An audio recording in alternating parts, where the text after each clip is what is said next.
Good morning. Proverbs 18. Right to it. Okay. 18, 1 and 2. Through desire, a man, having separated himself,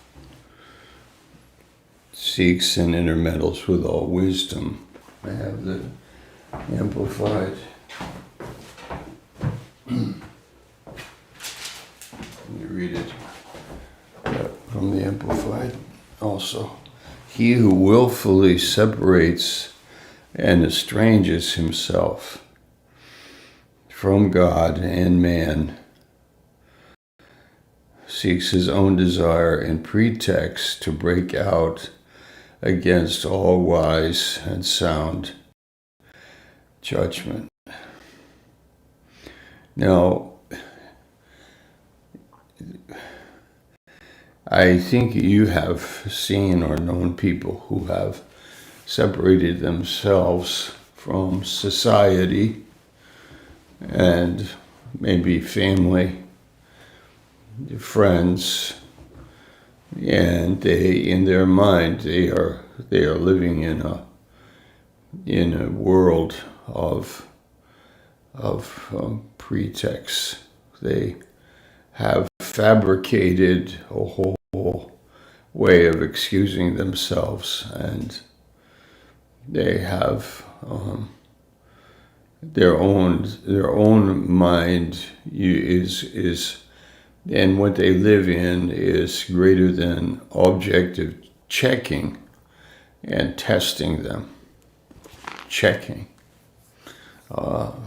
their worldview, or maybe that's too high-flying word, but they check their premonitions, their suppositions, checks their world, like, are you right about that? Or how are you doing? Can we interact with each other? But they don't want to. They want to be separate, and then they build their world. I think you understand that. So it says, fool has no delight in understanding, but only in revealing his personal opinions and himself. And of course, if he can find somebody of the same ilk, same persuasion, that reinforces his world, his philosophy, his way of life, that would reinforce him. Yes. So those two verses, let's remember Proverbs 18, verses 1 and 2. And think about it, because it fits in our culture quite well when it's explained that way. It can be that we polarize, separate, instead of being together with dialogue, conversation. And whoever has the best ideas wins. Whoever has check me, search me. This is almost the opposite of the way the Christian should live, which is, let's be exposed to as much truth as possible. Let's attend church and be exposed to as much truth as possible. The songs we sing, let's sing them with our hearts. The brothers and sisters that we are with, let's be present together before God, and may the gifts of the Spirit operate in the body. Let's read our Bible, our histories, biographies, and be exposed to truth as much as possible. And check my selfishness, check me and see if there is any evil way in me. And in Hebrews 10, we know that attending the assembly, not forsaking the assembly, as the manner of some is. Now, what do you mean? The manner of some, it's their habit. And why do they forsake the assembly? They have their own, they have, I mean, of course, even with unbelievers, that I might separate myself at work and be alone.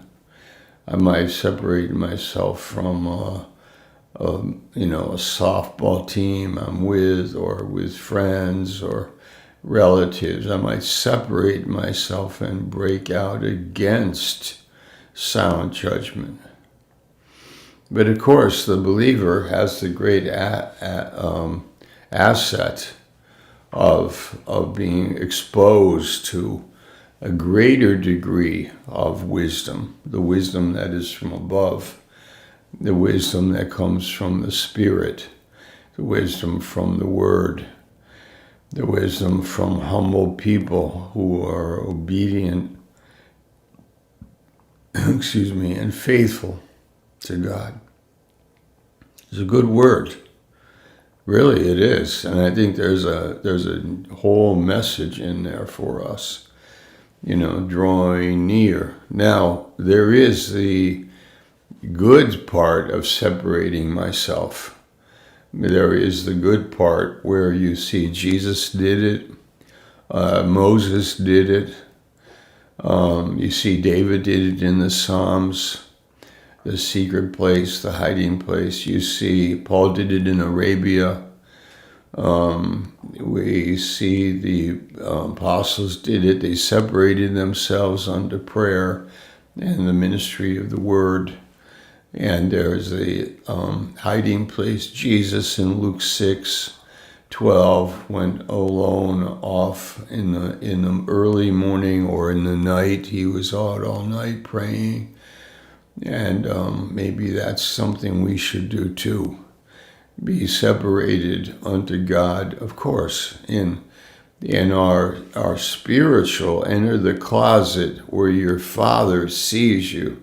You don't enter a closet where you're hiding from. That's a good. You're hiding from God. You enter the closet to get away, but you hide it where your Father sees you, and that separation is a good one. And then you come out with a heart to serve. You come out with humility to be serving, to be loving, and living like that. Okay, the cross. Let's see. The old rugged cross. Can you endure this song with me? On a hill far away stood an old rugged cross, the emblem of suffering and shame. And I love that old cross, where the dearest and best for a world of lost sinners was slain. So I'll cherish the old rugged cross till my trophies at last I lay down. I will cling to the old rugged cross and exchange it someday for a crown. To the old rugged cross I will ever be true, its shame and reproach gladly bear. Then he'll call me someday to my home far away, where his glory forever I'll share.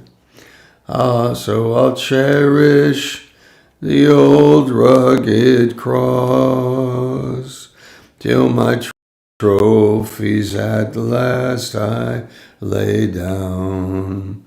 I will cling to the old rugged cross and exchange it someday for a crown.